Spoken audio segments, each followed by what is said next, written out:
Hello and welcome back to Deus Machina Demonbane.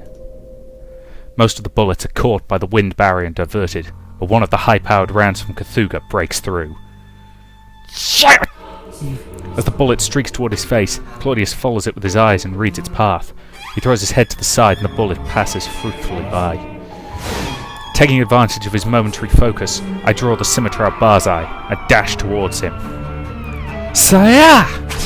Sha! I bring the scimitar down on his head, but Claudius blocks it with something he pulled from his pocket.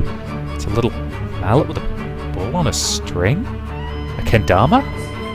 Sorcerous symbols are glowing faintly on the surface of the kendama. First tops, now this. So these are Claudius's magic weapons?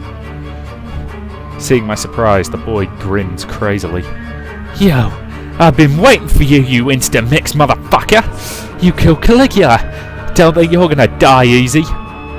That's my line, you little shit. Looks like I'm gonna have to teach you something about how the world works. Shove it! Don't get cocky! The scimitar and kendama break away from each other, and we immediately come together for a second exchange. Sparks fly when my blade meets his mallet. At a third exchange, and then a fourth. With each attack he gets a little faster. I can't follow him. Pretty fucking slow, Kuru! Darling. Elsa jumps up and runs towards us, and just before she reaches us she leaps to the wall and uses it as a springboard to come at Claudius from the side. You're pissing me off! Robo! Claudius parries a tonfa with his kendama, and I bring my scimitar into the opening and Elsa attacks with her other tonfa at the same time. Strike! Strike! Strike! Claudius deflects all three attacks with his kendama. How long can he keep it up? With Elsa backing me up, I swing the scimitar as fast as I possibly can. Shit! Claudius is starting to tire. Now's our chance. Using the energy from a parried attack, I throw my body into a full turn, transforming the centrifugal force into a mighty death blow. Ha! Dumbass! It keeps doing that at the moment. It keeps double skipping lines. It's mildly annoying. Dumbass! Such a wide attack! Ugh! Surprised by my exaggerated attack, Claudius is an easy target for Elsa's axe kick. She brings her heel crashing down against Claudius' shoulder. This is it. But just as I expect to see Claudius' head go flying, he vanished. Where the hell did he go? Without the power of a magus, your moves ain't worth shit. When I turn to face the voice, what I see strikes me speechless. Claudius is doing a handstand on top of my scimitar. I couldn't even feel his weight on the blade. What a monster. This must be what it's like to swat a fly. I'm through playing nice. Darling, A blast of wind from Claudius' body sends me and Elsa flying, and the visible blades cut into us like a flock of murderous birds. With the shock of slamming into the wall and the pain of the many lacerations, I can hardly move my body. Hey, I'm not done yet. I'm gonna turn you into a fucking hamburger. Claudius looks down at me despairingly as I struggle to support myself on limbs that could give out at any moment. Stop playing tough! Two of his tops knock my arms out from under me, sending me face first to the floor. His mocking laughter echoes in my ears. Now it all makes sense. You weren't transformed a magus, and I don't see that annoying book girl anywhere. Oh, that's how it is it? So poor Al kicked the bucket back then, huh? You little shit! My head turns white with rage. I leap up, ignoring the pain shooting through my body. As I come up, I swing the scimitar. It grazes Claudius' nose. Damn! Hot-blooded fucks like you piss me off! The ball of his kendama smashes into my stomach. It's like my guts have been run through a blender. I vomit, fall to my knees, and able to endure the pain. I can't move. I'll send you to the same place we sent Al-Azif! Shit! There is more than one attacker. While Kura and Elsa battle Claudius, the march of the other Anticross continues. A storm of carnage sweeps through the evacuation shelter. With no thought of taking hostages, Tiberius revels in the pure and meaningless violence.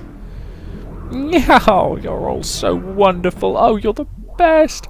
Oh, I love you so much. Tiberius' insane laughter is the only sound in the shelter. Nothing else moves. There are only corpses upon corpses upon corpses upon corpses. Men and women, the young and old, all killed indiscriminately. He tears and shreds and smashes, gropes, penetrates, violates, chomps and devours. The bodies are abused and violated and defiled at will to his heart's desire. Tiberius suddenly stops cackling and shakes his head in exaggerated disappointment. "Oh, come now, you're all such bad sports. Why are you acting so down just because you're dead? You have to be more cheerful, or you'll miss out on life. Well, even though it's already over." The clown dances, spinning madly through the sea of the slain. His mask revolves beneath his hood, each turn displaying a different expression. After finishing his performance, Tiberius begins to recite from the De Verminis Mysterious, which has appeared in his hands. The muffled syllables that emerge from beneath his mask would send shivers of loathing through anyone listening, his unearthly chanting sounding less like a human voice than it does like the buzzing of flies. After completing the terrible spell, Tiberius shuts the book with a satisfied nod. "Okay, that should do it. Time for the next party." Tiberius sinks into the sea of blood. As he vanishes, a single ripple spreads across the crimson liquid, and then nothing is left but the aftermath of slaughter. No. The truth is far more horrifying. Ah! A sudden blood-curdling scream throws the shelter into chaos, and all eyes go to the source, just in time to see a middle-aged man collapse in a spray of blood. The demonic clown is standing next to the victim, steel claws jutting out of his dangling sleeves, and no one knows from when he appeared, or from where. "Good evening. Oh, I hope you're all having a good time." "An intruder!"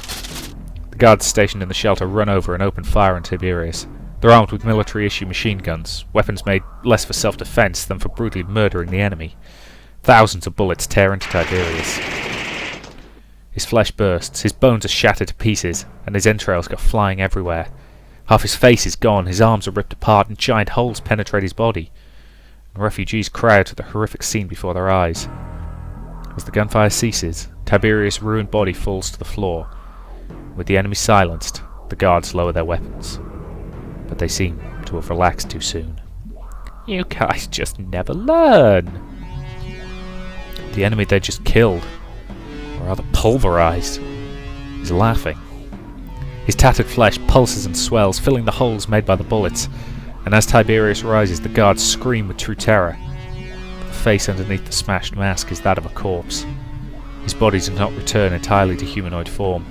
Several snake-like appendages slither from his belly, biting at the air with fanged mouths. The deformed tentacles that were once intestines tear into the guards.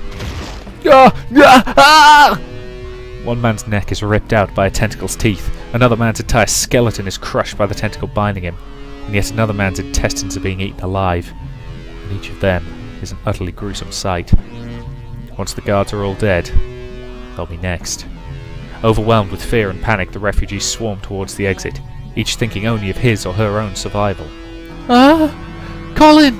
Look out!" Lisa grabs the kids, using her body as a shield against the human wave that threatens to crush them. And though trampled and kicked countless times, Lisa never lets go of her charges. "Sister Lisa!" "Oh my! Oh, abandoning the weak to survive. Oh, humans are such delightfully cruel creatures." His eyes settle on Lisa and the kids, their devoted sister and 3 innocent children, Tiberius' favourite things in the whole world. "Oh, you're all so cute! Oh, and the sister's pretty too! Oh, I'm so happy! Come, play with me." Okay, if my theory is correct, and she's actually Metatron, which I'm not guaranteeing, this has to be the reveal moment, right? She's suddenly going to turn around and blow his flaming head off. Lisa holds the kids even tighter. The tears stain her chest. The tentacles approach, gnashing their teeth. Ah! Hello! You're doing something useful. My life for the people! A machine gun roars, cutting through the tentacles with a hail of bullets. Huh? Oh, what is this? Highly annoyed, Tiberius turns to face the person who shot at him. and there stands Stone, who's appropriated a weapon from one of the dead guards.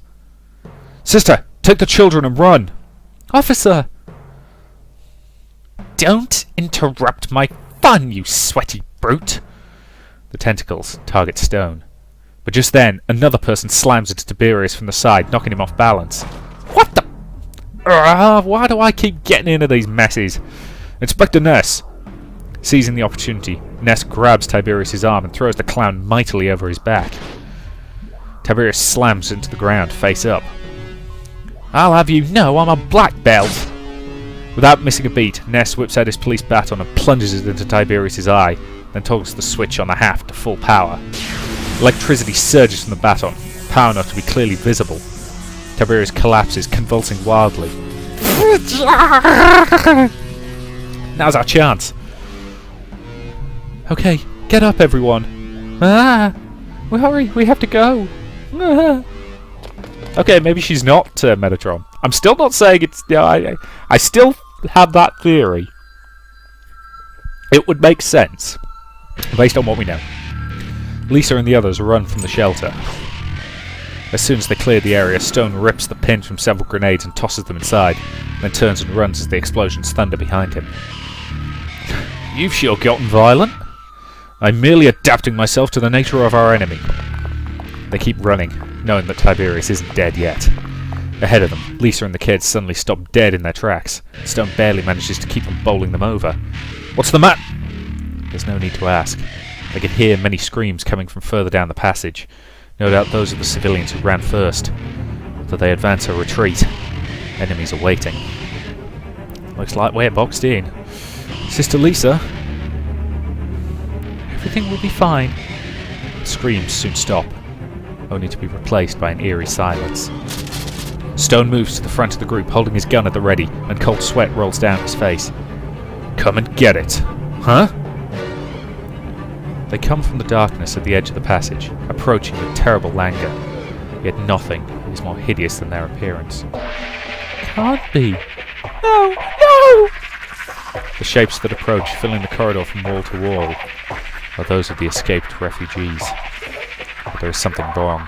Something very wrong. One has his neck bent in an unfathomable direction. One has only half a face. One drags his intestines as he walks, and one is reveling in bloody bone beneath the flesh that crumbles off him. Although each has different particulars, they all have one thing in common. Every last one of them is undeniably dead. Zombies? Sister, isn't this your speciality? "Why me? Call Bruce Campbell." I'm applauding that line. Nicely done. Oh well, Stone, take them out. But they're already dead. The least we could do is let them rest in peace. Understood. Stone opens fire, turning the front rank of the zombies into pulped flesh. Lisa holds the kids to her chest, shielding them from the gruesome scene. But no matter how many Stone guns down, there are always more behind them. Though slow, their advance cannot be stopped. There's no end to them. I'll run out of ammo first. He tosses a grenade into the mob. The blast scatters body parts everywhere. But the zombies are still coming. What should we do? Maybe you should give up. What? Ah! A tentacle suddenly wraps around Stone's neck from behind. He gets his hand up in time to keep it from crushing his windpipe, but its grip is getting stronger, little by little, as though it's toying with him. Stone! Damn, that monster's already caught up! The flesh around his mouth is peeled away, revealing an awful, toothy smile. Ness can see maggots writhing under the skin of his face. Well, how do you like them?